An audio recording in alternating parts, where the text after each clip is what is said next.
સમાચાર વડોદરામાંથી કે જ્યાં પાલિકાએ વધુ 6 કોન્ટ્રાક્ટરોને દંડ ફટકાર્યો હોવાની વિગત છે। રસ્તા ઉપર ખાડા પડી જતા 6 કોન્ટ્રાક્ટરોને 3 લાખનો દંડ ફટકારાયો છે। સામાન્ય વરસાદમાં જ રોડ પર ભૂવાઓ પડી ગયા હતા। ડ્રેનેજ અને વરસાદી ગટરની કામગીરી બાદ કોન્ટ્રાક્ટરોએ યોગ્ય પુરાણ ન કર્યું।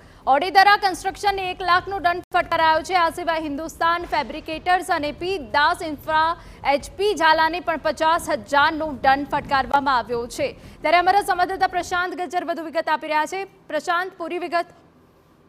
કુલથી વડોદરા શહેરમાં સામાન્ય વરસાદ પડતાની સાથે શહેરના અનેક વિસ્તારોમાં ઠેર ઠેર ખાડા પડી જવા, રોડ બેસી જવા જેવી સમસ્યાઓનો સામનો સામાન્ય નાગરિકે કરવો પડતો હોય છે।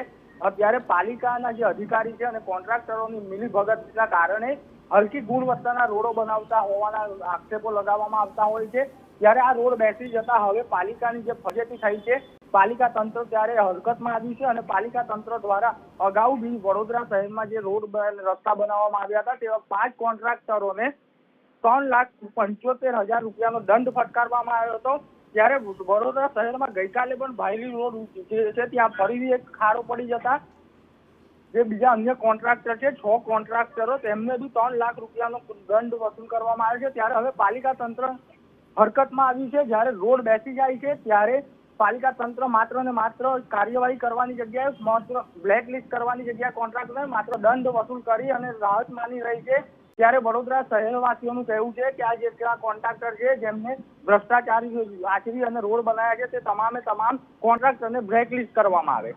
બિલકુલ, તો ડ્રેનેજ અને વરસાદી ગટરનું કામકાજ ન કરાયું અને તે બાદ રસ્તા ઉપર ખાડા પડી ગયા અને વધુ જે 6 કોન્ટ્રાક્ટરો છે તેમની સામે કાર્યવાહી કરવામાં આવી અને 6 કોન્ટ્રાક્ટરોને 3 લાખનું દંડ ફટકારાયો।